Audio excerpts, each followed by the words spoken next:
கோவையில், திருச்சியில், மதுரையில் 3 ஊர்லேயும் 2010 மேடம் ஜெயலலிதா பெரிய பெரிய மேளா நடத்தினாங்க. பெரிய கூட்டம் நடத்தினாங்க. லட்சக்கணக்காக மக்கள் திரண்டாங்க. அவங்க வரதுக்கு முன்னாடி நான் தான் பேசுவேன். அதில் நான் ஒரு நிகழ்ச்சியில் சொன்னேன். அவங்க ரொம்ப கீனாக ரசித்தாங்கன்னா அப்ரிஷியேட் பண்ணாங்க. நான் சொன்னேன், திருச்சியில் ஜி கார்னரில் இந்த கூட்டம் நடக்குது. நான் பெரிய பிளாட்ஃபார்மில் நின்னேன். எங்கே பார்த்தாலும் நான் தலையாக பார்க்குறேன். குறைஞ்சது ஒரு 1,00,000 பேர் வந்திருப்பாங்கன்னு தெரியுது. இது அதிமுககாரவங்க திரண்டாங்கங்கிறது ஒரு பக்கம் இருக்க, நான் இதை எப்படி பார்க்குறேன்னா செலிப்ரேஷன் ஆஃப் டெமோக்ரஸின்னு பார்க்குறேன். இந்த இந்த இந்த வாய்ப்பை, என்னுடைய கோபத்தை, என்னுடைய குரலை நான் அமைதியாக வெளிப்படுத்துவதற்கு இந்த ஜனநாயகம் இப்படி ஒரு மேடையை கொடுத்துருக்கு. எனவே இது ஜனநாயக திருவிழாவாக நான் பார்க்குறேன் அப்படின்னு சொன்னேன். அது மாதிரி நம்ம ஊரில் நேபாளத்துலேயோ, பெங்களாதேஷ்லேயோ, ஸ்ரீலங்காவிலேயோ அல்லது இந்தோனேஷியாவிலேயோ நடந்த மாதிரியான ஒரு வயலண்ட் ப்ரொட்டஸ்ட் நடக்காது. ஏன்னா நம்ம ஒரு அற்புதமான டெமோக்ரஸியில் இருக்கோம். India is a nation of million elections. ஏதாவது ஒரு தேர்தல் எங்காவது நடந்துக்கிட்டே இருக்கும் எப்போயாவது. அதனால் நமக்கு வயலண்ட் ப்ரொட்டஸ்ட்ஸ் ஃப்ரம் ஜென்சி நமக்கு வராது.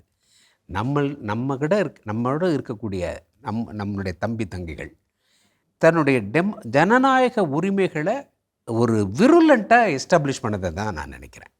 இது வயலண்ட்டாக மாறாது, எப்பயுமே மாறாது.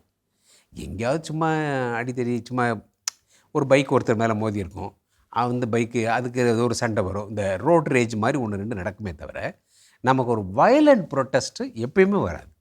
நம்மக்கிட்ட ஒரு அழகான ஒரு ஜனநாயக இருக்குது, அரசியல் மயப்படுத்தப்பட்டிருக்கிறோம் அப்படின்னு ஒரு பக்கம் சொல்கிறோம். இன்னொரு பக்கம் இந்த இளைஞர்கள் தனிநபர், அவர்களுடைய பிம்பம், இப்போ கலை, இலக்கியம், சினிமா சார்ந்து ஏதோ ஒரு இன்ஸ்பிரேஷன் பிம்பத்தின் பின்னாடி போகிறாங்களா, இல்லை அவர்களுக்கு கொள்கை சார்ந்தும் ஐடியாலஜியாக அவங்களுடைய தன்னுடைய அரசியலுக்கு எப்படி தன்னை உள்வாங்கிக்கணும் அப்படிங்கிற ஒரு பார்வை பக்கம் போகிறாங்களா? ஏன்னா ஹேஷ்டேக் ட்ரெண்ட் பண்ணுற இவர்கள் எவ்வளவு பேர் பாலிசி மேக்கர்ஸாக மாறுறாங்கங்கிறது ரொம்ப முக்கியமான கேள்வி. இல்லை, அதில் தான் எனக்கு ஒரு சின்ன கவலை இருக்குது. இந்த போராட்டங்கள் இதெல்லாம் முன்னெடுக்கிறவங்க எப்பயுமே பெரிய ஐடியாலஜியோடு வர முடியாது.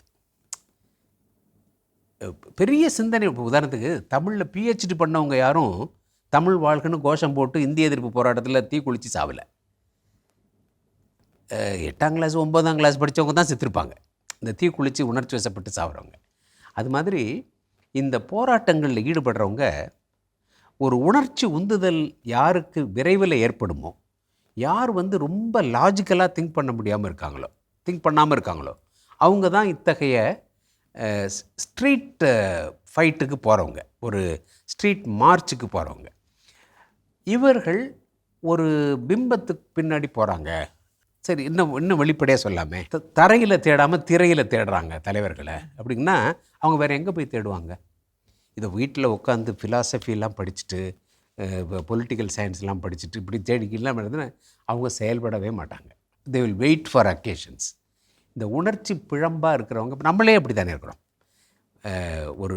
ஒரு உணர்ச்சி உந்துதலில் செயல்பட்டால் தான் அவங்களால ஒரு ஆக்ஷனே பண்ண முடியும். பிம்பத்தை தேடி போகிறாங்க, பிம்பத்தில் பின்னாடி போகிறாங்களா, சிந்திச்சு போகிறாங்களான்னா, சிந்திக்கிறவங்களால் இந்த மாதிரியான செயல்கள்லேயே இறங்க முடியாது.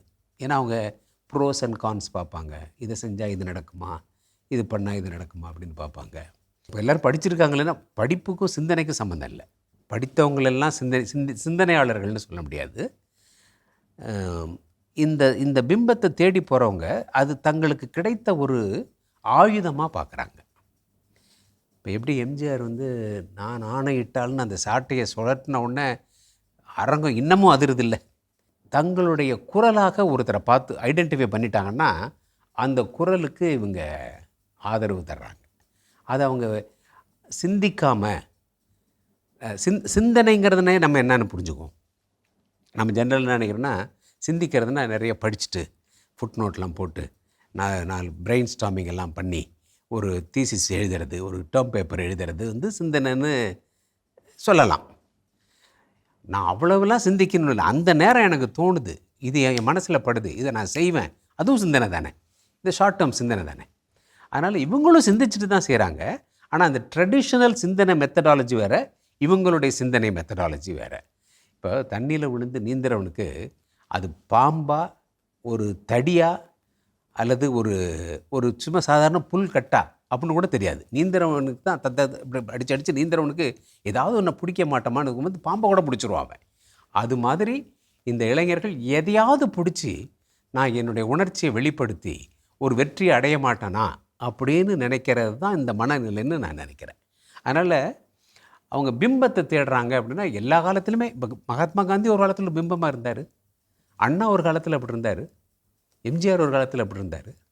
காலப்போக்கில் ஒவ்வொருத்தருக்கும் ஒரு, இப்போ எல்லோரும் வந்து இப்போ எல்லா தத்துவங்களையும் தெரிஞ்ச பிறகு ஆக மாட்டாங்கல்ல. அதனால் இந்த இளைஞர்கள் சிந்திக்காமல் செய்கிறாங்கன்னு நான் சொல்ல மாட்டேன்.